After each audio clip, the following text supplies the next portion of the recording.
ሀጫሉ እንግዲህ ድምጻዊ ባይሆን ኖሮ ብላስበት አቃለ መጀመሪያ ካሰብክስ ደግሞ ምን ይሆን ነበር? ያው እንግዲህ ባላስብም ድምጻዊ ባልሆን ኖሮ ብዬ ሆነ ብዬ ባላስብም እንዶ አየርማ በር ይመስለኝ እዛ ነበር ውስጥ ፓይለት ያ ግብዳውን ሳይሆን ትልቁ ሳይሆን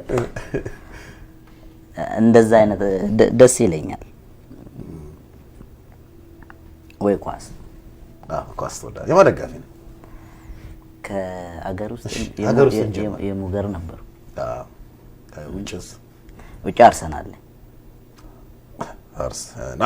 ምን ነው እንዴት ነው አቋሙ? አይጠየቅም። ዋንጫ ለማየት ብቻ አርሰናል ደጋፊዎች ታዘዝኛላችሁ። እንዴት የለማ ዋንጫ ረጅም ጊዜ ተስፋ ነው። ተስፋ ባይኖር ኖሮ ዋንጫ ያጓጓም ነበር። ያ ከሙዚቃ ውጪ ደግሞ ምን ያስደስታል? እንዳልከው ኳሱ አዎ አሁን ላይ እንግዲህ አሁን ቢዚ ሆንኩ እንጂ በጣም ዋኛለሁ። ዋና ነው እሱ ያስደስተኛል። ይሄ ነው ብዙ ግን ሙዚቃ ላይ ስለማሳልፍ ብዙም እንትን አይደኝም። ስለ ሙዚቃ ስላልክ ደግሞ የሙዚቃ ግጥሞችን አንተ ራስህ መጽሐፍ? አብዛኛው እኔ ነኝ የምጽፈው። የተወሰኑ 4-3 ሙዚቃዎች መቀበለው ጓደኛ አለኝ። በጣም ታዋቂ ገጣሚ ነው። ኦሮምኛ ሲሜቱፋ ይባላል። ሲሜቱፋ የት ነው የሚኖረው?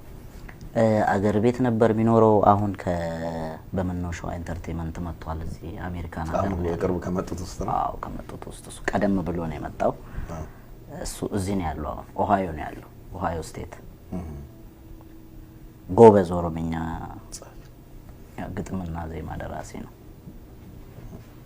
ሙዚቃስ ወይም የሙዚቃ መሳሪያ ትጫወታለህ? ፐርፌክት አይደለም ግን ለራሴ የሚሆን እጫወታለሁ። ምን? ጊታር እጫወታለሁ፣ ክራር፣ ኪቦርድ እነዚህን ሞካክራለሁ። ስለዚህ ራስህ መጀመሪያ ዜማ ነገር ሰርተህ ዜማ መስራት ይቀለኛል። በጣም ይቀለኛል። ያው እንትንም አለው ጠቀሜታም አለው። ኢንስትሩመንት መተነካካ ከሆነ ሜሎዲ ለመስራት በጣም ይጠቅማል። ኢዚሊ እንትን ማለት ይችላል። እንዳይመሳሰልብህ ከምትነሳበት ኪ የምታርፍበት እነዛ እንድትለይ ያደርጋል።